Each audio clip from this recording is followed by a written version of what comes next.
Bonjour, je suis Pascal et vous écoutez le podcast Dans mon micro. Aujourd'hui, pour ce nouvel épisode, on va se plonger dans l'univers du rap avec mon invité, le rappeur annécien Scroffy. Dans ce micro, on va laisser la place au flow, aux phrases, aux mots timides, introvertis, sincères, humbles et généreux. Aujourd'hui, je vais donner la parole à celui qui en parle le mieux que moi qui écoute et regarde ce monde-là avec curiosité et admiration, moi qui ne connais pas grand-chose de ces mots-là, de ces codes, mais dans lesquels je peux me reconnaître parfois. La musique, d'où qu'elle vienne, nous captive, nous capture, nous enivre, pense nos blessures, et comme la lecture d'un bon livre, si elle t'accroche, tu ne peux que la suivre. Avec elle, tu ne crains rien, c'est comme une armure qui te protège des pensées diluviennes, qui essayent de te noyer, mais avec la musique, tu ne peux jamais couler. Au cours de cet entretien, Scroffy va nous confier ce que cette musique lui apporte, ce qu'il en fait, comment il façonne avec sa plume, avec son cœur, avec son âme et son flow, tout son univers musical. Scroffy, bonjour et bienvenue dans mon micro. Bonjour Pascal, merci. Merci à toi en tout cas d'être venu. En préparant cette interview, j'ai lu ton dossier de presse qui commence par cette phrase qui te définit un grain de folie dissimulé dans une âme mélancolique. Alors comment ces deux aspects de ta personnalité se retrouvent dans ta musique et à quoi on les reconnaît ? Alors je dirais que le côté mélancolique, c'est le côté que je peux avoir moi quand je suis tout seul chez moi, où je vais beaucoup réfléchir sur moi-même, avoir un gros côté introspection. Alors que le côté grain de folie, c'est vraiment ce côté que je vais avoir quand je vais monter sur scène. L'adrénaline qui va arriver juste avant la scène, qui te donne envie en fait d'être devant le public et te donner à fond. Et comment il se définit chez toi, ce grain de folie ? À quoi on le reconnaît ? Alors vous pouvez le reconnaître à la modification un petit peu de ma voix quand je monte sur scène. J'aime bien faire des gimmicks un petit peu différentes, où de temps en temps je vais gueuler un peu plus, des fois je vais m'intéresser au public, je vais bouger un peu dans tous les sens, mais j'essaye aussi de canaliser ça. Comment tu arrives à faire cohabiter ce grain de folie et cette mélancolie ? Est-ce que les deux sont pour toi assez antinomiques ou alors est-ce qu'ils sont complémentaires ? Je dirais plus que c'est complémentaire, en fait, c'est vraiment un mélange de ma personnalité, où je sais que j'ai ce côté, déjà quand tu vas voir quelqu'un pour la première fois, par exemple dans la vie de tous les jours, je peux être timide, mais il n'y a pas que la timidité. Et c'est pour ça que je me dis, l'âme mélancolique plus le grain de folie, pour moi c'est vraiment un mélange de deux aspects qui font qu'une personne elle est entière. Donc toi c'est à l'adolescence que tu as fait ta première rencontre avec le rap, alors qu'est-ce qui à l'époque t'a amené vers cet univers ? Alors moi, à la base, je faisais des poèmes quand j'étais petit. Donc c'était vraiment des trucs, je m'inspirais des Disney, des trucs comme ça. Et c'est mon frère, en fait, qui est arrivé dans ma chambre une fois et qui m'a fait écouter. Donc le premier groupe de rap, c'était Sniper. Et c'est en écoutant cette musique que je me suis dit, ah mais tiens, ça me plaît beaucoup. Et c'est plus tard, donc vers 14 ans, où j'ai commencé à réécrire des textes et cette fois-ci en m'orientant un peu plus vers le rap. Alors pour évoluer dans le rap, tu as intégré plusieurs collectifs, donc il y a la Synapse, le Cercle Prod d'Albertville, la Menthe Religieuse à Annecy. Quel rôle ont joué ces collectifs dans ta manière de composer, d'improviser et de te produire sur scène ? Alors déjà, moi j'avais commencé tout seul et quand j'ai rencontré la Synapse, donc c'est le premier collectif qui nous a été au niveau de l'enregistrement, un collègue et moi. Et après les autres groupes, ils m'ont plus aidé au niveau de la scène. Le Cercle Prod, en fait, je les ai rencontrés par rapport à la Synapse. On était un peu dans le même collectif. Et quand je suis arrivé sur Annecy, c'est là où j'ai rencontré un autre collectif qui m'a beaucoup aidé, c'est la Menthe Religieuse. Où là, on était plus en association, on faisait des concerts ensemble. Alors, quelles sont les valeurs de ces collectifs et qu'est-ce que toi, tu as retenu de ces expériences ? Alors, pour moi, les valeurs, déjà, la Synapse, c'est que c'était celui qui était à l'origine de la Synapse s'appelait Nico, un Stanka. Et en fait, il tendait la main vraiment aux personnes qui étaient plus jeunes que lui. Il avait 30 ans, moi j'en avais 15-16 ans.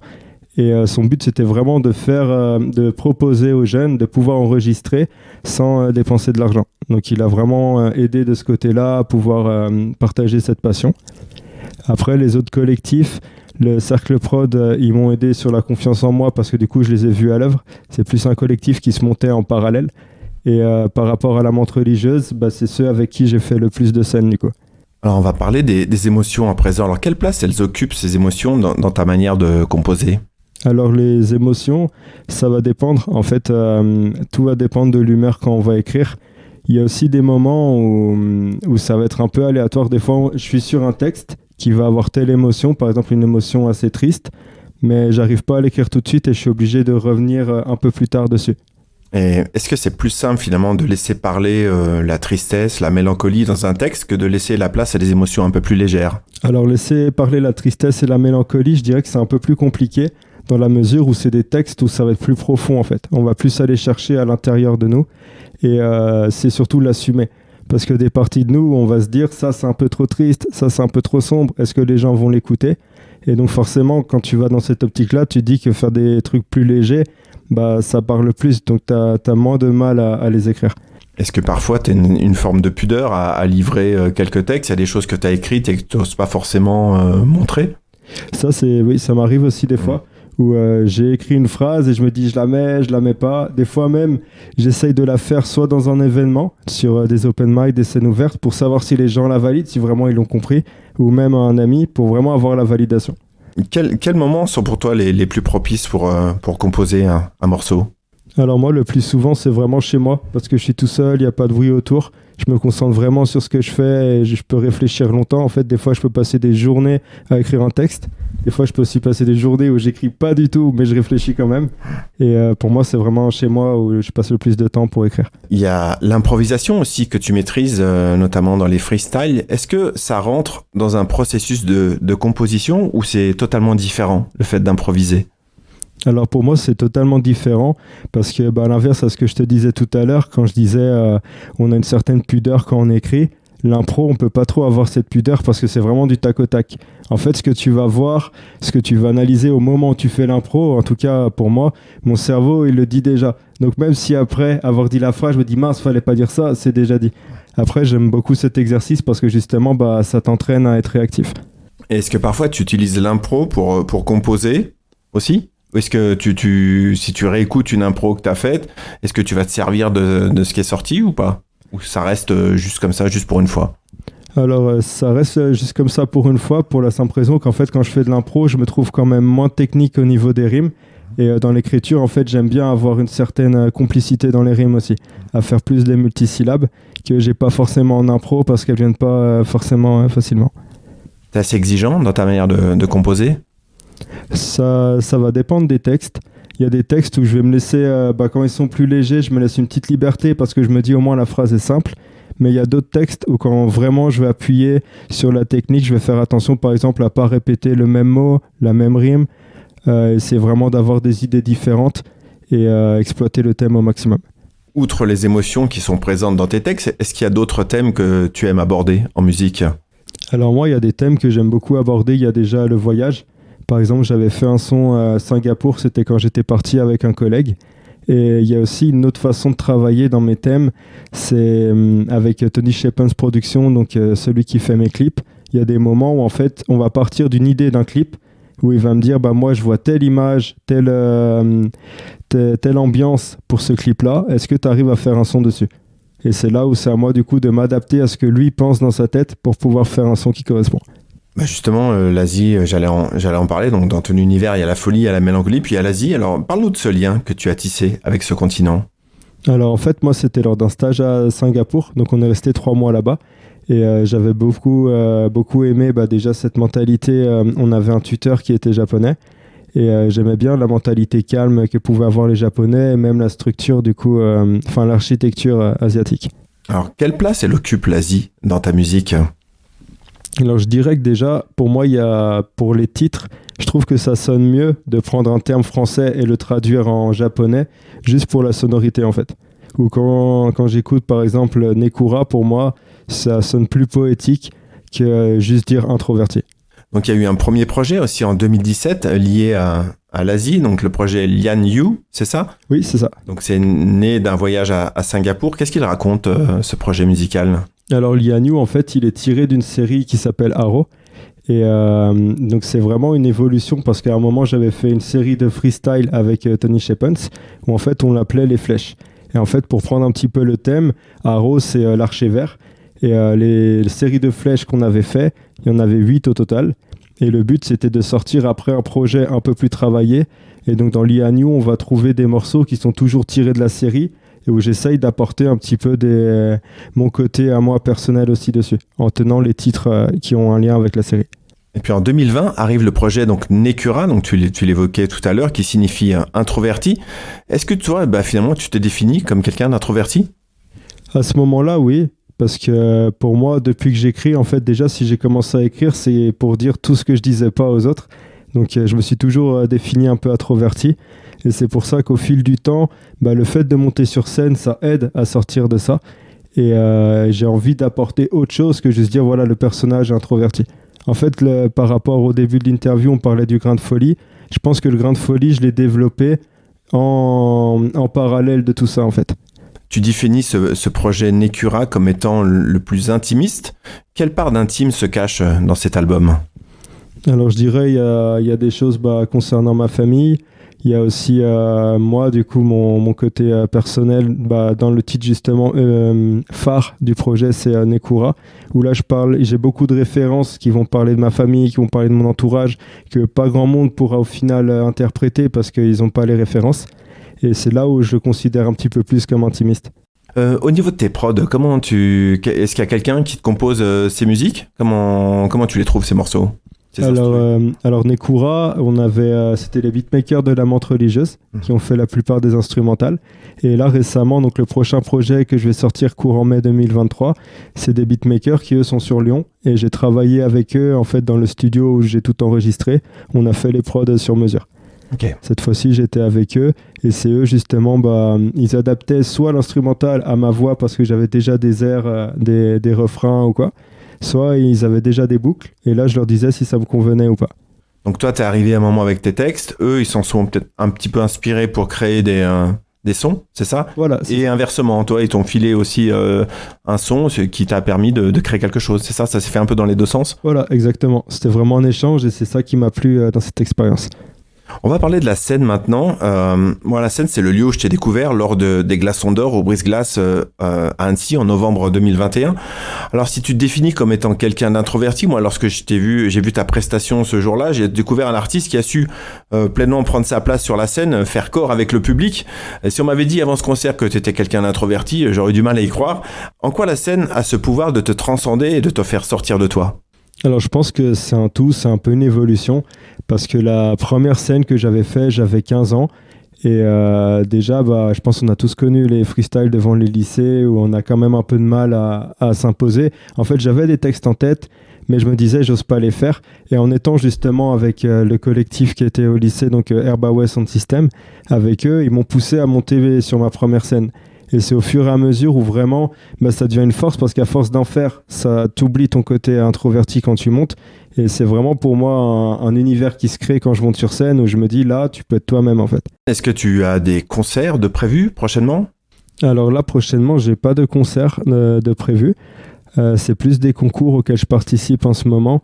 Il y a le Transform All-Star qui va arriver où en fait c'est une édition. Donc justement, on va être plusieurs candidats, 18. Et il va y avoir 3 épreuves. Une épreuve où ça va être, on va avoir un thème imposé et une autre épreuve que je connais pas encore et une autre où c'est un texte à nous qu'on peut faire du coup. Et donc ça va t'amener à quoi si tu réussis cette épreuve ? Alors si on gagne, on peut après du coup participer au Transform Festival qui aura lieu cet été. Donc ça c'est en Suisse. Voilà, et c'est hosté par Catégorie qui a fait Nouvelle École. Est-ce que c'est facile de trouver des lieux pour se produire ? Alors c'est pas facile. Après moi je sais que j'aime beaucoup justement essayer de me déplacer dans toutes les scènes ouvertes qui se font dans la région. Je suis déjà allé du coup au Chat Noir en Suisse. Il y a le Château Rouge aussi à Annemasse qui fait des open mic. Et il y a aussi le Brise-Glace où du coup mon collègue Idil de la Menthe Religieuse, il organise aussi des open work. Donc finalement c'est le meilleur moyen de se faire connaître, c'est de profiter de ces scènes ouvertes. Voilà, pour moi c'est vraiment un bon moyen de se confronter aux autres aussi et d'échanger parce que c'est là où on rencontre le plus d'artistes pour moi. En écoutant ta musique, je me suis rendu compte qu'il y avait à la fois des sons qui étaient disponibles sur les plateformes et d'autres qui étaient uniquement sur YouTube. Enfin, je veux dire, parfois on sent qu'il y a un petit morceau, un petit par-ci, un petit morceau par-là qui intègre pas forcément un EP. Comment on fait ce choix finalement de pas intégrer tel morceau ? Je pense au morceau c'était qui parlait d'anxiété, je crois. C'est ça sur YouTube. Oui. Ouais. Et je me suis dit, je trouvais que ce morceau était intéressant et j'étais étonné de pas le retrouver finalement dans Nekura parce que je crois que c'est moi je l'ai interprété comme étant quelque chose où tu parlais quand même pas mal de toi et j'étais surpris de pas le retrouver dans Nekura.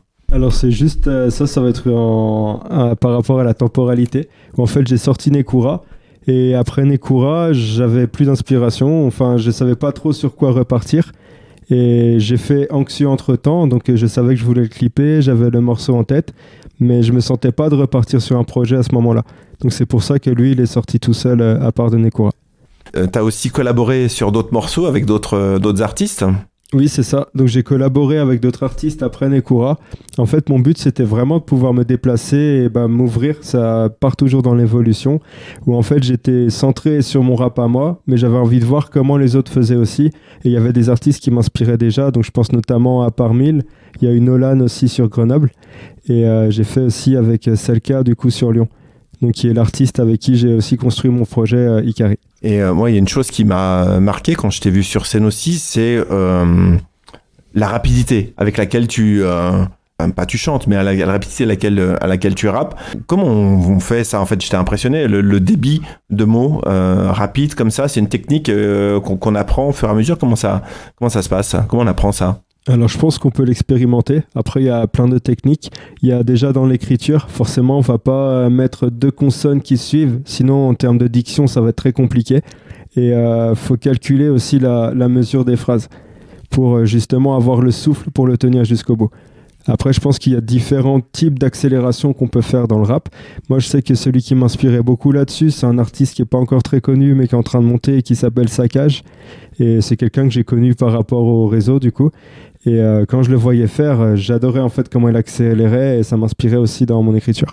On parlait des clips tout à l'heure. Alors, qui t'accompagne dans la réalisation de tes clips?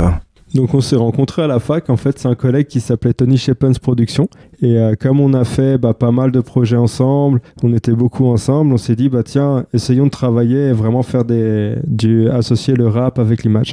C'est indispensable aujourd'hui d'associer les images à des sons, à des mots? Alors je dirais pas que c'est indispensable, je sais que ça joue quand même beaucoup, mais moi c'est plus, j'aime bien, en fait comme j'ai la chance de pouvoir travailler régulièrement avec Tony Shepens, j'aime bien pouvoir me dire tel morceau je vais l'imager pour un clip, mais tel morceau je laisse que dans le projet.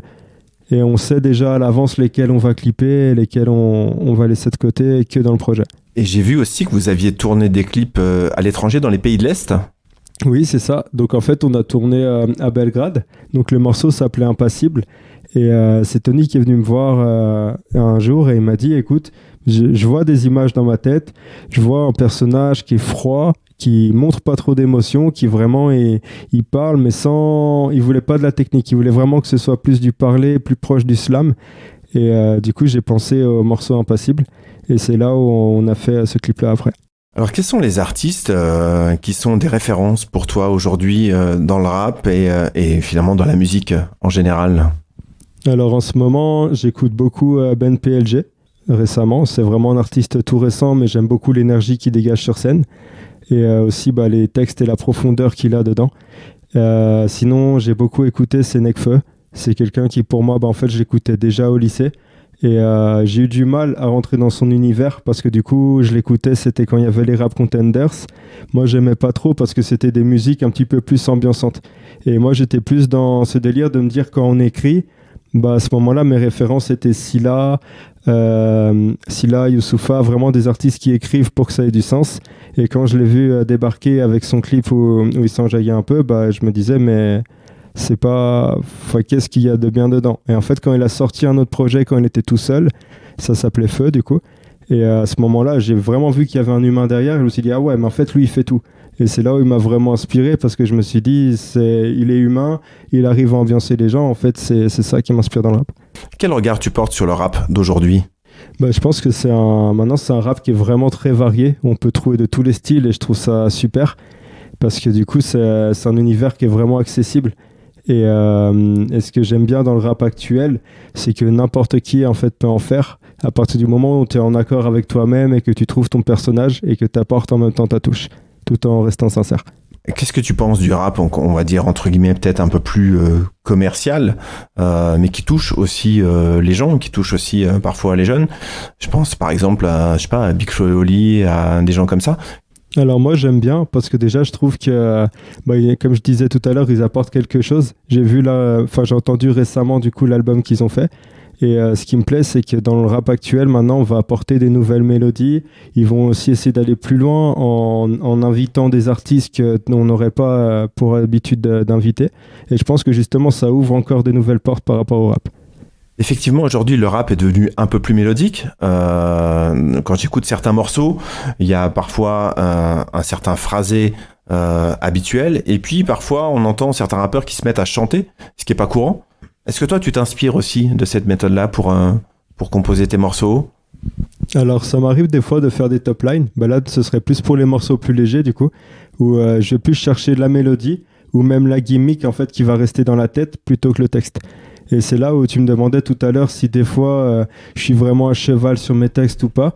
Et quand j'écoute ce type de mélodie, je me dis, je peux faire des sons un peu plus légers où j'essaye justement d'oublier un petit peu le texte, même si j'aime bien quand même qu'il soit cohérent. Mais des fois, j'oublie un petit peu ma technique pour que ça reste justement en tête. Donc ouais, je m'inspire aussi de ces artistes-là. Alors parle-nous de tes projets à venir et de ce nouvel EP qui va bientôt sortir. Alors qu'est-ce qu'il va nous raconter, ce nouveau projet? Donc là, le nouveau projet, il va s'appeler Ikari.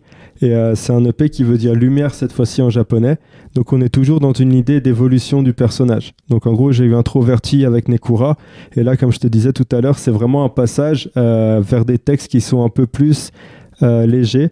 Ça dépend aussi lesquels, mais il y a aussi beaucoup d'interprétation et d'expérimentation. Qu'est-ce qui t'a justement donné envie de changer un peu, de mettre un peu plus de légèreté dans ce projet? J'avais envie de toucher un public un peu plus large par rapport à Nekura, où vraiment Nekura c'était le P-test, où j'avais besoin de montrer à mes collègues que j'étais là, que j'avais aussi envie moi de faire des musiques tout seul. Mais là, avec Ikari, c'est vraiment pouvoir prendre une échelle au-dessus. Alors Scroffy, avant de conclure, tu vas quand même pas partir d'ici sans nous faire un morceau, un titre en live tiré du prochain EP. Il s'appelle comment, ce morceau? Alors, il s'appelle Un parapluie pour deux, et je pense que c'est le morceau le plus personnel du projet.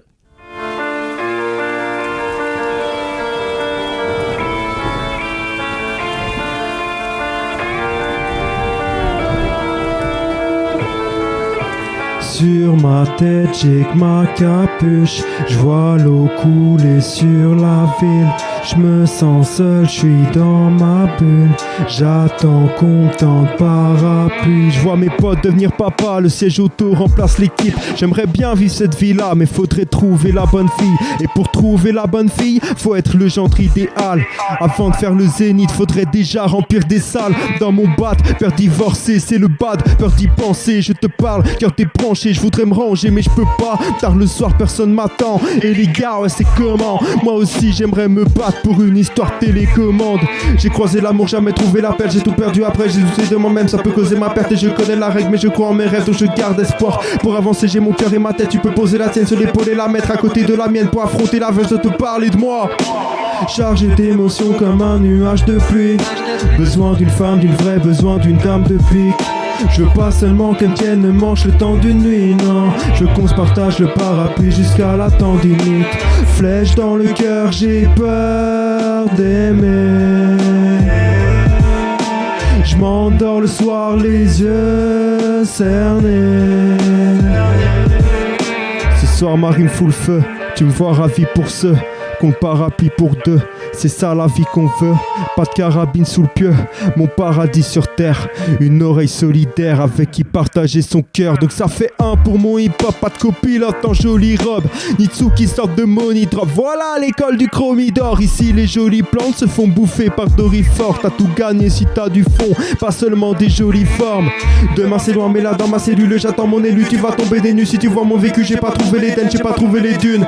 Je rentre chez moi, je me transforme en légumes. L'amour des âmes qui n'en formerait qu'une. La bille ne fait pas le moine, le vécu fait la plume. Je suis tout seul sous la brume depuis les débuts. J'ai vu l'amour et ses milliers d'arômes. J'ai vu l'épine qui se cache sous la rose. Le couteau sous la main quand elle tenait ma paume. J'ai vu le dernier maton caché sous le manteau. Partager la couette ou le prix du loyer. C'est pas la même mais qui peut témoigner. L'amour d'un soir qui peut vite s'éloigner. Et pas se faire mon sacoche au poignet. Dans ma mémoire les souvenirs remontent. Les sentiments ne trouvent pas le remède. J'écoute mon cœur et jamais les rumeurs. Devenir aveugle, se sentir enrhumé. Aimer c'est mort, j'ai trop peur de ramer. J'ai pris la faute perdue dans les remous. Je puis devenir l'employé du mois, mais le rappeur de l'année. Ce soir Marie me fout le feu. Tu me vois ravi pour ceux qu'on le parapluie pour deux. C'est ça la vie qu'on veut. Pas de carabine sous le pieu. Mon paradis sur terre. Une oreille solidaire avec qui partager son cœur. Ce soir Marie me fout le feu. Tu me vois ravi pour ceux qu'on le parapluie pour deux. C'est ça la vie qu'on veut. Pas de carabine sous le pieu. Mon paradis sur terre. Une oreille solidaire avec qui partager son cœur. Flèche dans le cœur, j'ai peur d'aimer. Flèche dans le cœur, j'ai peur d'aimer. Je m'endors le soir, les yeux cernés. Je m'endors le soir, les yeux cheveux cernés. Sur ma tête j'ai ma capuche, j'vois l'eau couler sur la ville. Je me sens seul, je suis dans ma bulle. J'attends qu'on me tende parapluie. Merci beaucoup pour ce très joli morceau, donc un parapluie pour deux. C'est un morceau que tu as écrit récemment ? Merci à toi. Alors oui, c'est récemment qu'il a été écrit. C'était juste avant que je me penche du coup sur le projet Icaré. Scrofy, écoute, cet entretien touche à sa fin. Merci d'être venu nous raconter ton histoire dans mon micro. Alors pour suivre tes projets, ton actu, ça se passe sur les réseaux sociaux aussi ? Oui, c'est ça. Donc ça se passe sur Spotify, beaucoup sur Instagram et aussi sur Facebook et tous les autres réseaux. Écoute, je te souhaite en tout cas d'aller loin sur cette belle route du rap que tu as tracée. Merci encore d'être venu. Merci, grand merci à toi du coup pour l'invitation. Avec grand plaisir. Alors après avoir écouté cet épisode, n'hésitez pas à vous abonner à ce podcast et à donner une note, ça serait cool. Et nous en tout cas on se retrouve très prochainement dans mon micro. À bientôt.